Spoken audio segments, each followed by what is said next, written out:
Hola, buenas noches a todos, bienvenidos una noche más a este pequeño rincón del cinéfilo. Y vamos a pasar de una película, una comedia musical como fue Desayuno con Diamantes en mi anterior crítica, a una película diametralmente opuesta. Como veis en la pantalla os he puesto aquí un ojo terrorífico, así como con mucho miedo, y en el que en el iris, en la pupila, se vislumbra a uno de los personajes más carismáticos del cine de terror contemporáneo, que es nada más y nada menos que Leatherface, cara de cuero, el protagonista de una de las sagas de terror más impactantes y terroríficas de la historia del cine, que a partir de los años 70, más concretamente en 1974, se convirtió ya en un icono del género de terror y que generó muchísimas secuelas, imitaciones, incluso algunas que han estado a la altura de su calidad, pero ninguna han podido superar esta pequeña joya del género de terror y de suspense, que realmente fue el que avivó, junto con Psicosis de Alfred Hitchcock, todas las tramas de películas del psico-killer, del asesino en serie, de ese que va buscando ya no solo a los típicos adolescentes, sino a víctimas de todo tipo. Os estoy hablando, evidentemente, de una película de 1974 dirigida por Tobe Hooper, uno de los protegidos de Steven Spielberg, y no es ni más ni menos que La Matanza de Texas, el clásico del género de terror de los años 70, que dio un vuelco completo al género fantástico y al género terrorífico en lo que se refiere a asesinos en serie, en lo que se refiere a casas encantadas, en lo que se refiere a perturbados que van persiguiendo a sus víctimas constantemente dentro de bosques, de caseríos embrujados, de carreteras, y que realmente dio un giro de 180 grados a todo lo que es ya no solo el género terror y el género fantástico, sino también a la manera de rodar, de visualizar una película de terror. Hasta lo bien entrado los años 70, 1972, 73, las películas de terror eran películas donde se cuidaba mucho, como os he hablado en anteriores críticas, como las de Drácula, de Nosferatu. Os he hablado de que se cuidaba mucho la estética, mucho la ambientación, los juegos de luces, la banda sonora, el sonido. Pero el concepto que le dio Tobe Hooper a La Matanza de Texas fue completamente distinto a todo lo visto hasta el momento, y deudor hasta cierto punto, como ahora veremos también, de muchas de las películas de Alfred Hitchcock, lo que se refiere a películas como Psicosis y Los pájaros. La Matanza de Texas forma, a mi modo de ver, el cine de terror dentro de los años 70,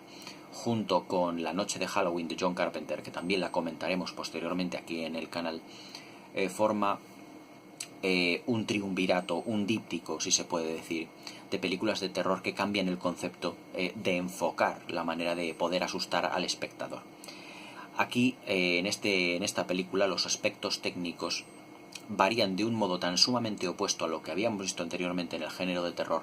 que realmente aportan una sensación como semidocumental a todo lo que es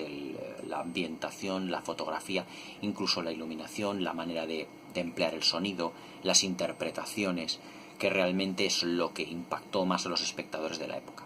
La Matanza de Texas fue una película rodada con un bajo presupuesto, $140.000 de la época, un presupuesto realmente bajo, pero es uno de los films independientes de la historia que más dinero ha recaudado. Estamos hablando de aproximadamente unos $30 millones en el año de su estreno, que solo fue superado por la película que también os he dicho, por La Noche de Halloween, con una recaudación de aproximadamente unos $47 millones. Pero sin duda alguna, si La Matanza de Texas y La Noche de Halloween, sobre todo La Matanza de Texas, destacaron,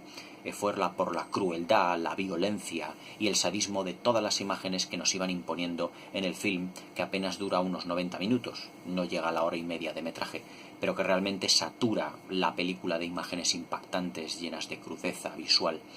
y que fueron el motivo por el cual pues estas películas, sobre todo La Matanza de Texas, fue prohibida en muchos países, que evidentemente hoy en día ya ha sido reestrenada, pero que tuvo unas críticas por parte de algunos historiadores de cine especializados como una película excesivamente sádica y violenta para el año en el que estábamos tratando. Acordaos que estamos hablando del año 1974, hace ya más de 40 años, casi 45 años que tiene este film. Entonces, pues, obviamente hoy,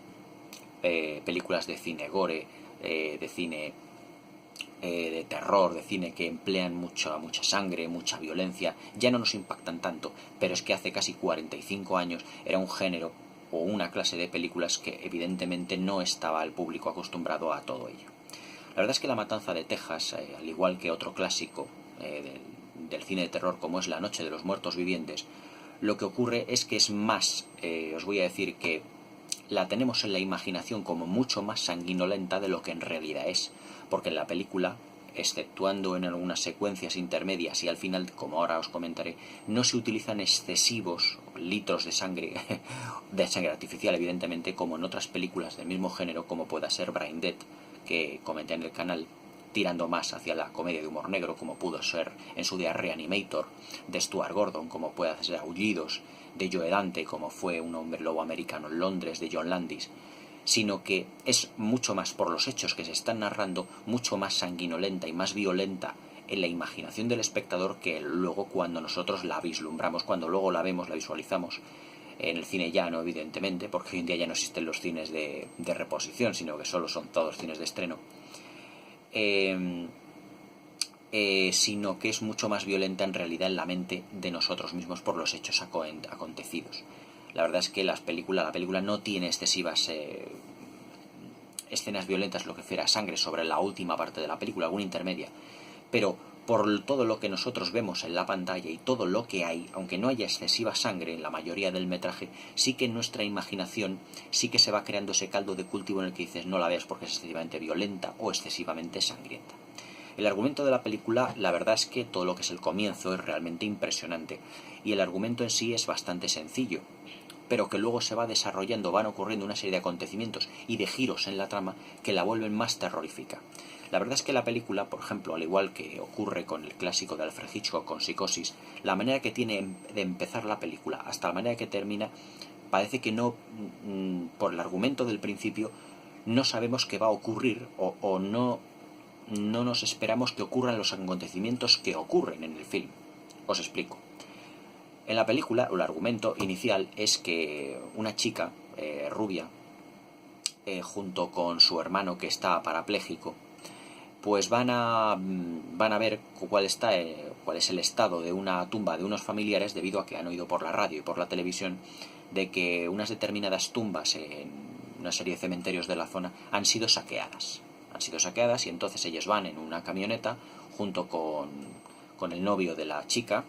rubia, una amiga suya y su otra pareja, en total 5 personas, pues van en una furgoneta, que son las dos parejas y el hermano de la chica rubia, interpretada por Marilyn Barnes,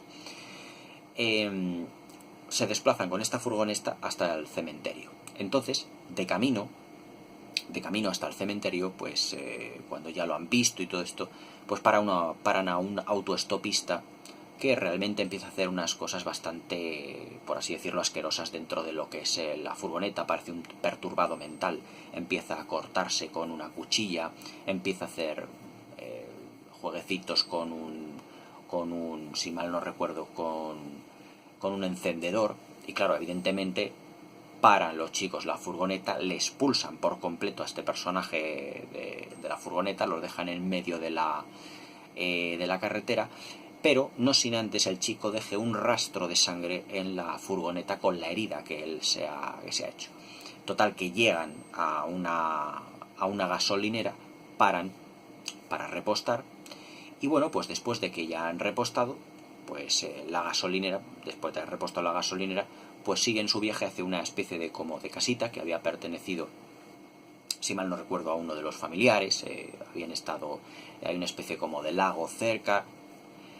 pero la verdad es que la casa pues es la típica casa pues un poco sombría, es la típica casa en la que no te puedes esperar nada bueno, en el que aparentemente no hay nadie fuera, pero que esas puertas, esas ventanas parece que tienen como vida desde su interior, y entonces aquellas personas que se acercan a la casa o intentan entrar dentro para pedir ayuda o para decir hola, ¿qué tal están? ¿Están ustedes? ¿Qué es lo que nos pueden ayudar por cualquier cosa? Fueran autostopistas. ¿Cuál es la sorpresa de uno de ellos cuando entra y entonces aparece uno de los personajes más icónicos del género terror, que es Cara de Cuero, Leatherface, en el que coge violentamente a uno de los jóvenes que ha entrado en esa casa, le coge violentamente,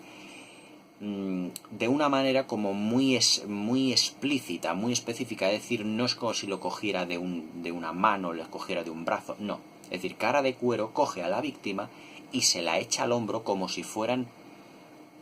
un animal. Es decir, Cara de Cuero trata a sus víctimas como si de un carnicero se tratara, que va a matar o va a llevar al matadero a sus animales, a sus víctimas. Es decir, aquí en esta película parece que las personas están tratadas como si fueran ganado,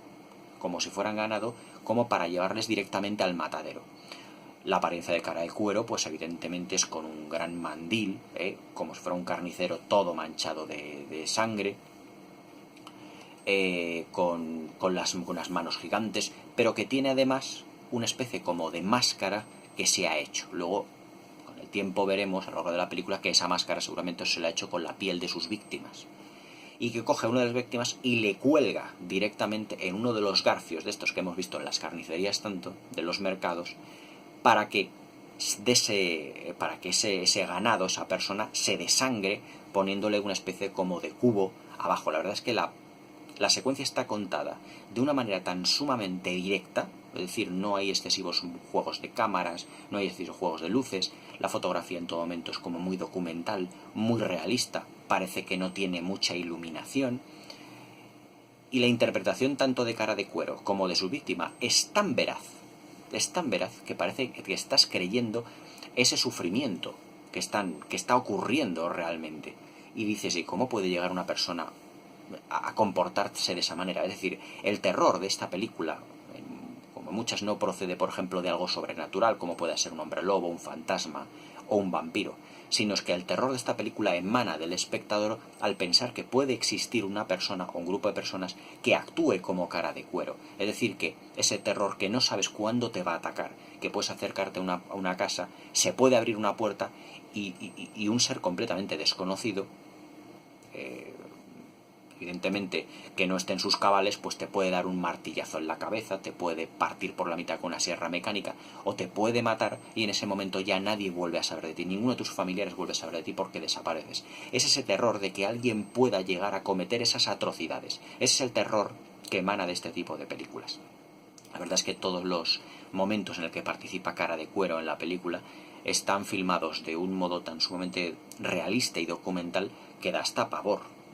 porque dices, es que parece que está pasando, parece que el director ha colocado una cámara dentro de esa casa y ha empezado a filmar como una especie como de gigantesco gran hermano se tratara, como un auténtico gran hermano, como si no estuvieran ellos sabiendo que se están grabando esas secuencias, estuvieran grabando su vida. La verdad es que la casa en la que entra posteriormente el personaje de la amiga de Marilyn Barnes buscando a su novio que ya ha sido muerto por Cara de Cuero, pues también es otra secuencia tremenda en el que la chica intenta salir de la casa cuando ve a Cara de Cuero con su apariencia, intenta salir a toda velocidad, y entonces en la puerta justamente Cara de Cuero la agarra, otra vez como si fuera, evidentemente como si fueran ganado, y la vuelve a entrar dentro de la que es la sala, y la vuelve a colgar en el garfio. La verdad es que ya no me acuerdo si el garfio lo que cuelga es al chico o a la chica, creo que es a la chica, y al chico le da como un martillazo en la cabeza que lo deja completamente seco. En ese momento en el que abre una especie de puerta corredera que parece ha salido de una carnicería, entra con su víctima ya muerta y cierra completamente la puerta de un modo muy brusco. Es decir, todos los sonidos de esta película, la fotografía, los movimientos de los actores, todo está buscando como una especie como de intencionada búsqueda para que quede mucho más realista, para que quede mucho más salvaje. Es decir, ese es el factor sorpresa que Tobe Hooper estaba esperando en esta película para impactar completamente en el espectador. También la secuencia del principio de la película es bastante terrorífica, ya que por la radio se nos narra de que, evidentemente, el motivo por el que este grupo de chicos iba a revisar la tumba de sus familiares era porque se estaban produciendo profanaciones de cementerios. Entonces vemos como una especie como de esqueleto putrefacto todavía claramente en descomposición, está sentado en una cruz o en la tumba. La verdad es que esa secuencia, ya desde el minuto 1 ya te pone los pelos de punta, porque también está hecho y está realizado de una manera muy realista. Una de las frases más célebres que dijo Billy Wilder, ese maravilloso director de cine del que también comentaré una película que ya tengo pensada, dijo: para atrapar al espectador tienes que dejarle clavado en la butaca desde el primer minuto. Y eso es lo que precisamente hace Tobe Hooper en este film. Durante el primer minuto, cuando filma ese cadáver putrefacto que está sentado en la tumba y está de fondo la voz de la radio narrando la profanación de los cementerios. Es decir, ya te pone desde un primer momento en una tesitura en el que dices, esta película va a acabar mal, o por lo menos no va a acabar de una manera excesivamente placentera ni para los protagonistas ni para el espectador. Una vez que ya casi todos los protagonistas han sido muertos por Cara de Cuero, incluido Franklin, que es el hermano de Marilyn Barnes, del personaje de Marilyn Barnes que va en silla de ruedas, se produce sin duda una de las secuencias más imitadas, lo que es el tercio final de la película, más imitadas y más plagiadas, por así decirlo, de la historia del cine moderno, reciente y contemporáneo, que es todas las persecuciones que tiene la protagonista Marilyn Barnes con Cara de Cuero a lo largo de lo que es la casa, los alrededores, los bosques, una vez ella ha escapado de esa casa. Pero antes asistimos a otras escenas realmente escalofriantes, que es cuando el personaje de Marilyn Barnes es llevado a esa famosa sala, que ahí está la cena de todos los comensales, de lo que es el padre, que es el dueño de la gasolinera, el chico que han recogido ya no tan jovencito, que han recogido de autoestopista, Cara de Cuero, y el abuelo de ellos. La figura del abuelo es uno de los iconos del género de terror por excelencia, ya que es un abuelo caníbal, porque intentan que con un martillo el abuelo le dé con un martillazo a Marilyn Barnes, al personaje de Marilyn Barnes, la mate, empiece a sangrar como un cochino y pueda luego devorarla posteriormente. Es que realmente la casa donde viven estos es otra casa realmente terrorífica, porque está llena también de huesos, de esqueletos, de cadáveres también en descomposición, en putrefacción, de esqueletos de animales colgados de la pared. Es que realmente es una casa, es una locura. O sea, entrar en esa casa es volverte completamente loco ante el espectáculo tan atroz y tan sórdido y tan sumamente guiñolesco que estás viviendo. Entonces, cuando el personaje de Marilyn Barnes, evidentemente atado a una silla, reacciona, amordazada, que luego le quitan la mordaza, pues asistimos a una interpretación en la que ella se vuelve totalmente histérica, porque sabe perfectamente quién es Cara de Cuero y lo que le ha hecho tanto a su hermano como a las demás víctimas. Entonces, Tobe Hooper, de una manera muy inteligente, capta el terror del espectador, del espectador no, del personaje de Marilyn Barnes, enfocándola el ojo. Ese ojo que se va moviendo constantemente en varias direcciones. Aquí, evidentemente, pues han puesto el reflejo de Cara de Cuero, pero en la película no se ve. Pero claro, ese ojo que está llorando, que ella está gritando, la apertura del párpado superior como sin quererse, como si la secuencia que estuviera viendo fuera tan aterradora para ella que le provoque un pánico exacerbado. Todo se ve en los ojos. Es decir, Tobe Hooper insiste mucho en ese primer plano, en ese primerísimo primer plano de los ojos de Marilyn Barnes, prácticamente volviéndose loca, quedando como en estado ya no de shock, sino de una histeria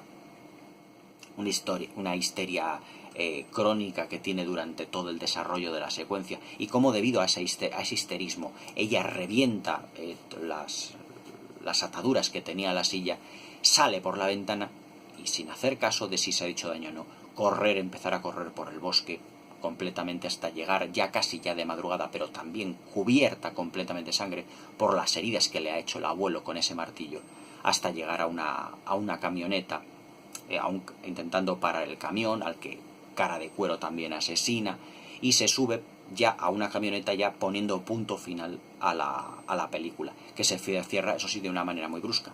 Pero evidentemente La Matanza de Texas era una película hecha con 2 duros. Estamos hablando de un presupuesto de 140.000 euros, aunque luego tuvo unas grandes ganancias, pero un presupuesto muy muy bajito. Es decir, Tobe Hooper, el director, evidentemente rodó esta película pues con una fotografía sucia, con una fotografía seguramente de una cámara pues no demasiado buena, pero que las imágenes que él consiguió dentro de su película la convirtieron en un clásico prácticamente instantáneo. La película está basada, o el personaje de Cara de Cuero está basado en un personaje que realmente sí existió. La verdad es que pensar que pudo existir un personaje de estas características te pone los pelos de punta, que fue Ed Gein. Ed Gein o Ed Gein, según lo leáis y según sea vuestro inglés, pues fue un personaje que estaba a medio camino entre el Cara de Cuero de La Matanza de Texas y el Norman Bates de Psicosis, ya que era una persona pues que realizaba una serie de un asesino que mataba a sus víctimas, los despellejaba, les quitaba la piel, las espiaba, o sea, de todo.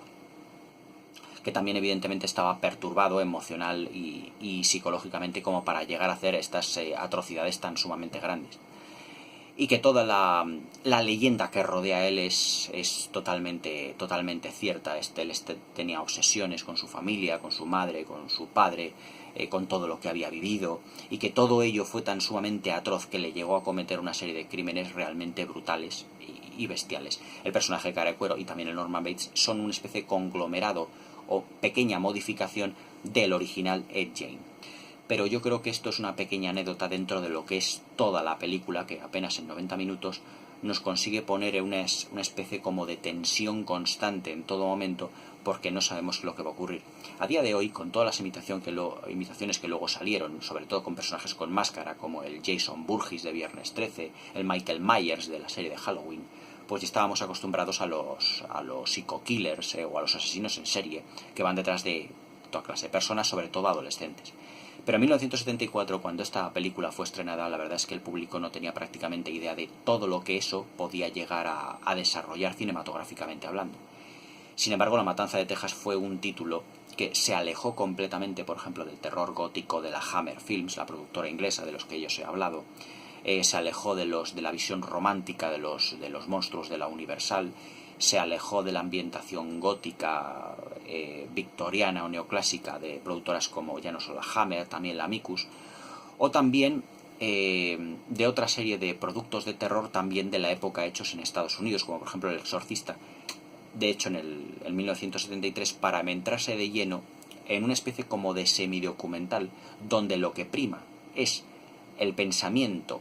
en el espectador de la posible existencia de que alguien pueda llegar a comportarse como Cara de Cuero y quedar Leatherface, y que no sabemos que puede ser el vecino de enfrente, puede ser una persona con la que nos encontremos por la calle, y que te puede hacer en un momento dado, sin tú pensarlo y sin que te venga, pues te puede matar, te puede secuestrar, te puede violar, te puede asesinar, toda clase de terribles vejaciones. Y yo creo que ese es realmente el aspecto que tiene en la película de La Matanza de Texas. Un grupo de chicos que de repente ocurre algo que no tenían prácticamente, o sea, ni planeado ni nada, que es un revés a todo el plan que ellos tenían para su fin de semana, para sus días, y que cambia sus vidas evidentemente para siempre, sobre todo la de Marilyn Barnes, que tiene un plano magnífico al final de la película, sentada detrás de lo que es la camioneta donde huye. No sabemos si es sonriendo, riéndose, gritando, sollozando, o una mezcla de todo, de verse libre por fin de ese demonio que la está persiguiendo y que amenaza con matarla, de haber conocido esa casa, típica casa como de espíritus, de fantasmas, de espectros, llena de cadáveres putrefactos, de esqueletos, de huesos de animales, de huesos también de personas, con ese abuelo de vete a saber cuántos años, que es un abuelo caníbal que la quiere matar, de aquella persona que habían cogido de autoestopista, que se hiere, o sea, se autolesiona, y sobre todo la presencia de Cara de Cuero, que ella ha visto cómo mataba a su hermano, que estaba paralítico en la silla de ruedas, cómo se ha encontrado con diversos cadáveres dentro de la casa, y que evidentemente sabe que sus amigos han muerto a manos de ese ser, que la está persiguiendo en todo momento y que no la deja ni un momento, o sea, que la está acosando. La verdad es que La Matanza de Texas es una película que, vista hoy en día, nos puede llamar la atención. La ambientación, ya os he dicho que es una fotografía, técnicamente está muy bien resuelta porque es el estilo documental, con una fotografía decadente, una fotografía sucia, con un color no demasiado definido, unos movimientos de cámara un tanto bruscos de vez en cuando. Los travelings, las panorámicas, siguen a Cara de Cuero a través de lo que es el bosque alrededor de la casa, muy bien iluminado, por cierto, para que no nos demos cuenta de que, hombre, realmente es de noche, pero no nos demos cuenta de cómo están colocados los focos. O sea, que técnicamente es una película muy sencilla, pero que está muy bien resuelta. Luego la iluminación tenue, de penumbra, como de sombras dentro de lo que es la casa de esta familia tan peculiar, por así llamarla. Y luego también la sabia utilización del sonido. O sea, esta película prácticamente no tiene banda sonora, por decir, es que no sé, no tiene un tema que digas, no tiene un tema que se desarrolle, que tenga variaciones, sino que los sonidos, la banda sonora son sonidos, por ejemplo, de puertas abriéndose y cerrándose, los sonidos de los pasos de los chicos corriendo, los sonidos del aire en la brisa, de lo que son las plantas y los bosques alrededor de la casa, los sonidos de las puertas que se abren de manera o se cierran de una manera brusca, de tanto la puerta que tiene cara de cuero que separa con su matadero, por llamarlo así, como la puerta de la calle desvencijada en todo momento, los sonidos de las cadenas de una especie de balancín que tienen en el porche de la casa. Es decir, es una película que está resuelta a base de atmósfera, creado todo a base de sonidos. Sonidos muy puntuales, pero también muy inquietantes, porque no van acompañadas de ninguna acción, de ninguna banda sonora que las acompañe, sino que es el sonido mismamente el que puede aparecer en cualquier momento, como los personajes de la casa, como la familia de la casa, y que es el sonido el que te inquieta. Es decir, como ese falso silencio, esa calma tensa que se tienen en muchas películas y que Tobe Hooper supo explotar posteriormente en otras películas como en Poltergeist, Fenómenos Extraños del año 82, y una serie también de otros títulos posteriores como por ejemplo Life Force, Fuerza Vital, que es una película de más baja calidad pero que también tiene sus momentos y sus delicias, por así decirlo. Pero se puede decir que La Matanza de Texas es el título que encumbró y el título por el que Tobe Hooper se hizo realmente famoso como director. Posteriormente fue uno de los protegidos de Steven Spielberg, porque después de esta película, pues Steven Spielberg pues dijo, oye, pues tú me vienes muy bien para también otro tema de Casas Encantadas. No es la casa habitante de una familia de asesinos, sino que es la casa, en este caso, habitada por otra serie de elementos o de entidades que perturban o que pueden perturbar también a otros actores, como fue la casa de Poltergeist, Fenómenos Extraños. Aquella película que también tiene a propósito su leyenda negra, pero que comentaremos posteriormente aquí también en el canal. Pero sin duda La Matanza de Texas es para mí el mejor título de Tobe Hooper. Yo creo que dentro de su filmografía no hay película mejor. Puede que la más sencilla, la más barata, la más simple a nivel argumental, pero lo más escalofriante a nivel de interpretaciones, a nivel también técnico en lo que se refiere al sonido, la utilización del sonido, a la utilización de la iluminación, la cámara siempre moviéndose de una manera lenta, no siempre brusca como en los films de hoy. La cámara siempre acompaña a los protagonistas y se mueve en función de estos, no al revés. Es decir, los protagonistas no se mueven para crear unos determinados efectos y que se mueva la cámara, sino que la cámara acompaña en todo momento al espectador como si fuéramos nosotros mismos los que nos adentrásemos en esa casa junto con Marilyn Barnes, junto con Franklin y junto con el resto de pandilla que posteriormente es asesinada. La Matanza de Texas es sin duda un clásico del cine de terror. No es una película tampoco fácil de ver incluso hoy en día. Yo creo que tiene secuencias bastante crudas que, aunque evidentemente no sean sangrientas ni muchísimo menos, sí que es una película incómoda, ya que el tema sí de gente utilizada como ganado es un poquito realmente escabroso el tema de por sí. Y luego la maravillosísima interpretación de Marilyn Barnes en todo lo que es la película y sobre todo en el desenlace y en el tercio final realmente te dejan con un regusto dulce porque has asistido a la proyección de una buena película, pero también amargo y hay veces que inquietante porque el tema en sí es bastante sórdido de seguirlo realmente. La Matanza de Texas, como digo, ya tuvo muchísimas secuelas, tuvo muchísimas imitaciones, La Masacre de Texas, La Noche de Halloween, Viernes 13,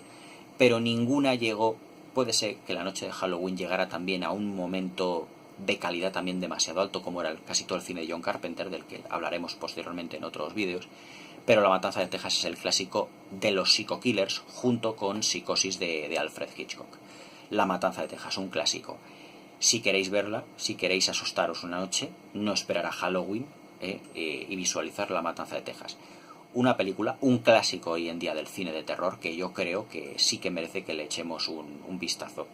Sobre todo aquellos amantes del fantástico y del género del suspense. No paséis mucho miedo. Hasta mañana.